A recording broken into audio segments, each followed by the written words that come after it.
Ticket मोनाबा दोल हगारनाय बे खामानिखौ राजु नार्जारिया मावनो हाया होननानै आं सानो आरो निष्ठाबान सासे कर्मि हिसाबै बिथाङा जोंनि बे हालामखौ आरो प्रमद बर' बिथांनि आखाइखौ गोरा खालामनायाव लोगोसे होफागोन जों दाबो बिथांखौ फोथायनानै दङ आरो सैथोआ बेनो।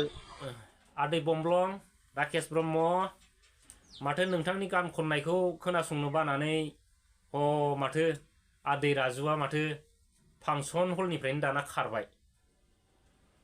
फाग्ला फाग्ला नोङो गानखौ मोजां खनोबा बे आदै राजुआ फाग्ला फांसन हलनिफ्राय खारगौमोन नामा? खारनाय नङामोन।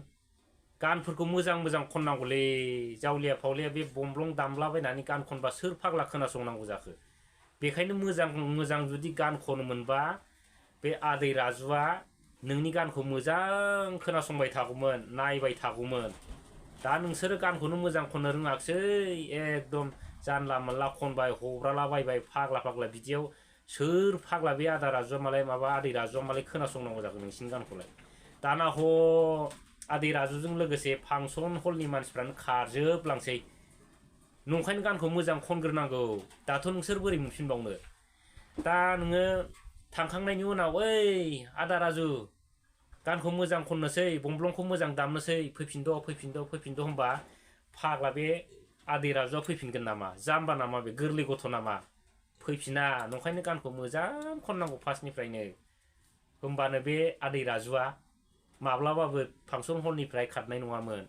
दाथ' जारला जाबायना दाथ' ओरैबायदि जारला जाबाय माने नोंथांमोना बेखौ लेंहरनानैबो मोनफिनला। फाग्ला फाग्ला बे मासे दाउखाया दाउ गोसोमा फाग्ला नों दाउरायनि रं फुननानै दाउराय खालामबालाय जागोन नामा? जायाना जिन्दिगियाव जाया नेभार।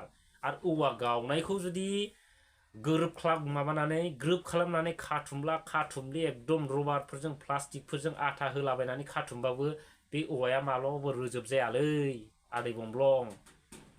दाथ' गैला नोंसोरो दाना बे फांसन हलावनो हाराव थाबाय थादो।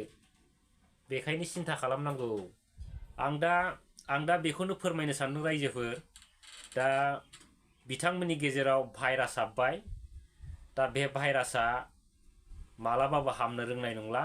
दा बिदिनो UPPLनि मानसियाबो दिनै एसे गाबोन एसे दिनै एसे गाबोन एसे एकदम सानफा एफा गुगाजोबनानै माने जिर' जाहैसिगोन आरो माने लास्टाव जेबो बेयाव थाहैला बे हारा मुरायानो थाहैसिगोन आरो।